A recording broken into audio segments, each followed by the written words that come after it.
troisième œil et la lucidité. La lucidité est une clairvoyance sur le connu. Nous obéissons souvent, aveuglément à nos pulsions, à nos colères, sans une réelle prise de conscience. Cela ressemble à un océan où les vagues représentent le mouvement des contraires. Il y a une réaction après une action et nous pallions toujours nos problèmes par des solutions qui appartiennent aux réactions.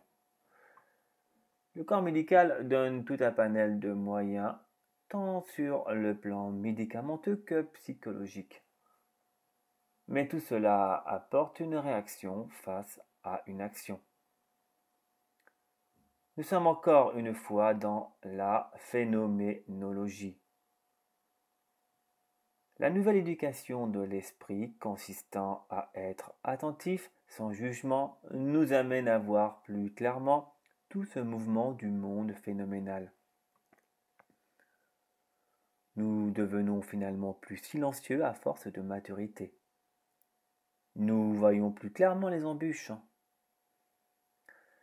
C'est en quelque sorte une superconscience sur la manifestation.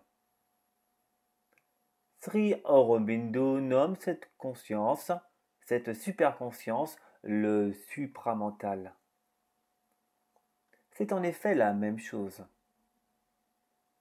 D'autres mots déterminent la lucidité comme la clairconscience, la vacuité, le troisième œil. Le troisième œil ne se contente pas de voir les énergies uniquement, mais indique aussi la lucidité claire du mouvement. Mais enfin, ne regardons pas à travers les mots car ils séparent et sont des antagonistes au réel.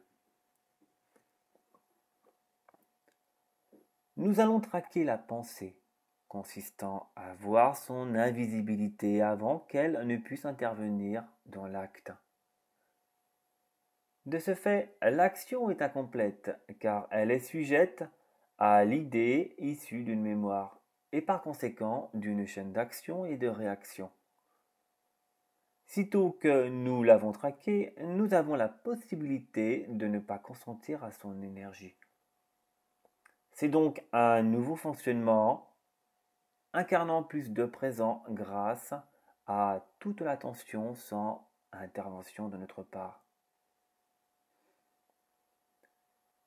Si nous comprenons, nous subissons les agissements de l'ancien fonctionnement uniquement si nous n'avons pas ouvert les yeux. C'est à juste titre le troisième œil. Et oui, nous ne voyons pas seulement les énergies mais aussi l'invisible qu'est le mouvement de la pensée. Il existe un fondamentalement identique qui est une loi vivante et sacrée venant en opposition à l'unique. Tous ces phénomènes de continuité ont une source unique, entretenue par notre individualité.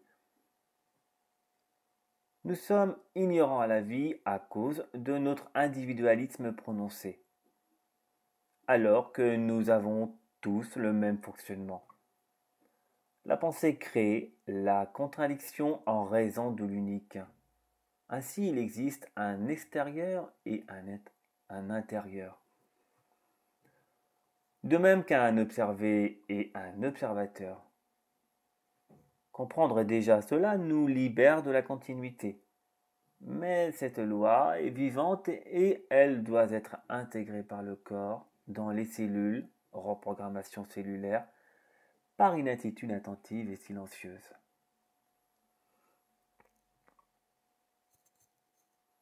L'apprentissage de la vie consiste donc à parfaire l'état de manifestation vers le calme, la paix intérieure, une félicité, une joie permanente, une béatitude. Il est bien évident que nous ne pouvons nous soustraire du manifesté, sinon nous courons le grand risque de tuer une partie de nous.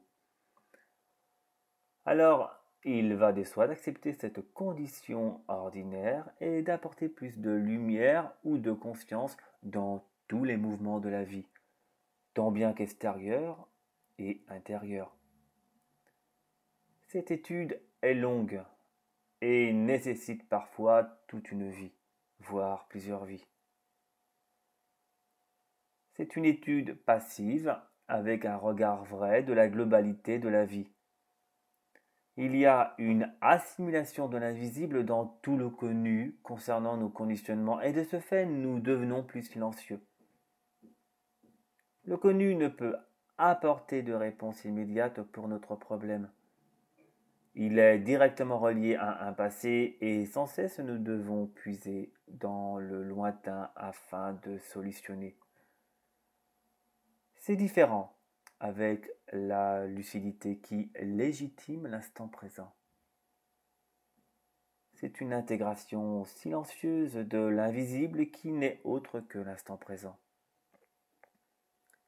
Ainsi, l'invisible n'est pas un lieu ou un endroit de la planète, mais il définit notre véritable nature profonde, impondérable. Nous l'approchons par l'attention. Il faudrait pour notre société une nouvelle éducation de l'esprit pour savoir capter le réel des choses. Toute notre société est basée sur l'espoir et finit par le désespoir. La crainte du devenir nous pousse à plus de sécurité et donc plus de modernité et de technologie.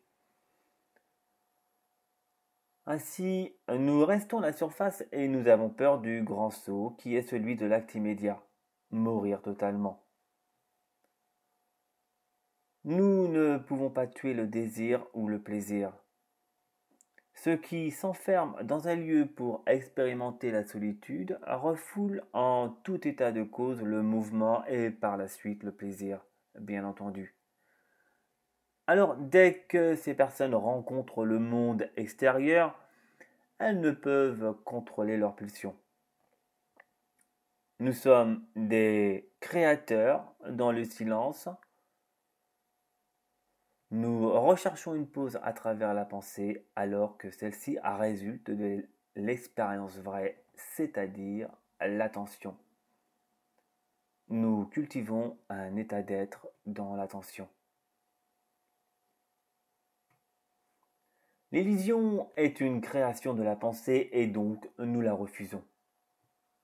Nous entendons souvent dire que tout est finalement illusoire et qu'il ne faut plus vraiment prêter attention. Pourtant, elle fait partie du réel. Les nouvelles disciplines spirituelles nous enseignent la nullité du monde des sens, préférant l'isolement. Plus nous posons un degré d'importance sur l'illusion et plus nous nous séparons du réel. Il y a un observateur et un observé. Rien n'est faux, uniquement le fait de la pensée et d'être ignorant à son fonctionnement. Il existe un arrière-plan de la conscience passive et réceptive et immensément total. Ainsi, dès que nous mettons de l'importance à nos créations sans cet arrière-plan de conscience, nous nous séparons du réel, c'est l'être-té, le corps d'éternité, l'impondérable. Rien qu'avec cette nouvelle éducation de l'esprit, nous gagnons en assurance, en confiance en soi. Nous avons peur de rompre une continuité, car elle nous offre une certaine sécurité d'esprit, une sorte de consolation. Ainsi, sans cesse, nous recevons rarement le nouveau à cause de la médiocrité. Nous prenons des médicaments dans l'espoir de guérir, mais nous ne voyons pas qu'il y a aussi une continuité de stimulation ou de sédatifs cachant le nouveau. Mourir de la continuité, c'est mourir de l'expérience en pleine conscience. Mais avant tout, il faut savoir prendre l'information pour une compréhension vraie du mouvement entre le plaisir et la souffrance. Si nous ne prenons pas conscience véritablement du système, nous désirons toujours faire appel à une autorité pour aller mieux. Il est essentiel de retenir qu'il est fondamentalement identique de mourir du faux, de la continuité. Une expérience est une énergie d'agglomérat semi-matière en mouvement donnant naissance à des phénomènes et à des dissolutions sans cesse. Le tout est de s'en dégager personnellement sans l'intervention d'autrui, créant ainsi une matrice entre exploitant et un exploité. Nous sommes tous des petits centres entretenant ces agglomérats d'énergie semi-matière et donc nous sommes responsables de leur entretien. Qu'est-il essentiel? Et l'immobilité vraie ou fausse entre le silence ou le moyen?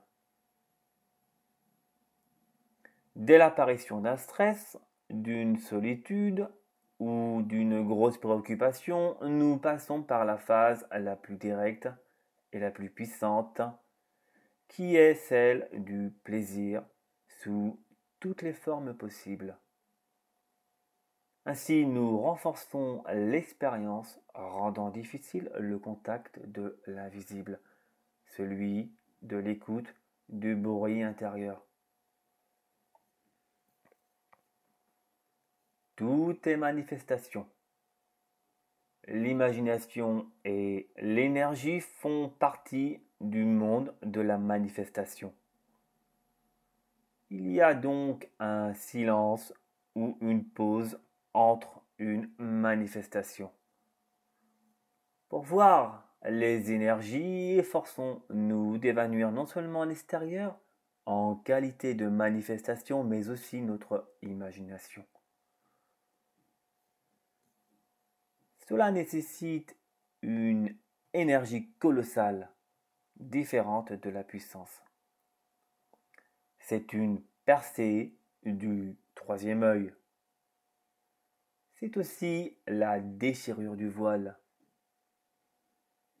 Nous pouvons aussi comprendre fondamentalement le système d'échange des énergies. C'est la lucidité